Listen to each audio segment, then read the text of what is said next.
All right, so we have the 3 skills, and tactics actually focuses on just one, and that's the wisdom, tactical wisdom. That's the main focus of the book. It offers the techniques of maneuvering in what otherwise might be difficult conversations, and that my loved one is dying. I mean, we've had to face morality of in this year in 2020 of when this is being and so how can a loving God allow that, right? That's a difficult conversation, right? And so how do you maneuver through those types of things? Well, he's suggesting that that's part of the wisdom that he wants us to have through this book. It's not enough to say you don't have an answer, because then you're lying in the opposite way. We do have the answer, and we do want to talk about it, even if that person goes away unsatisfied. We're called to be ambassadors for Christ, and so that's what we want to do. The skill of wisdom is to guide you in arranging your own resources in an artful way.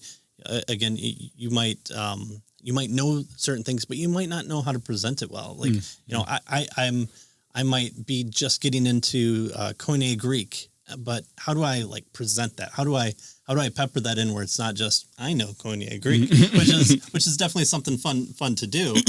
But if you're talking about, the Bible says this. Oh, well, here's where I can present my knowledge of that and answer their question and hopefully move the conversation forward.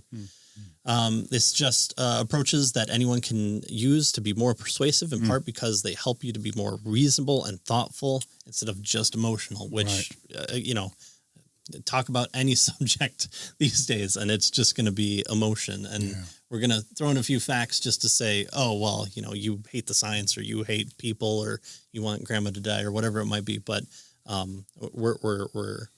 we're not saying that emotions aren't important, but we want to be reasonable and thoughtful within those. So we want to be reasonable and thoughtful about our convictions as followers of Christ. So we're presenting kind of your Sunday best to people, and we don't want to be fake about it. So this isn't just a book that you're gonna read and it's a 10-step process, but Nancy Pierce used 5 steps, so you got 15 steps. And this is how to present it. No, this is going to be something that you try, you fail, and great. And so hopefully you have someone else that you might do this with. Tactics has been made into a small group study too. And so there's just so many resources out there. And again, it's one of those things where if you're not confident with it, find someone in your church or your neighbor or whoever, someone in your family, and play the roles and start getting emotional and see how you can, help to be reasonable and thoughtful while someone else is being emotional. And, there's so many different ways to take it. So, if you're wanting to go to the college campuses to preach the gospel, well, find some college kids at your church to practice with and say, what if I said this? What, if I talked about my retirement plan to a 21-year-old, would that matter any difference whatsoever? Maybe not. So, what about an eternal retirement? Yeah, there you go.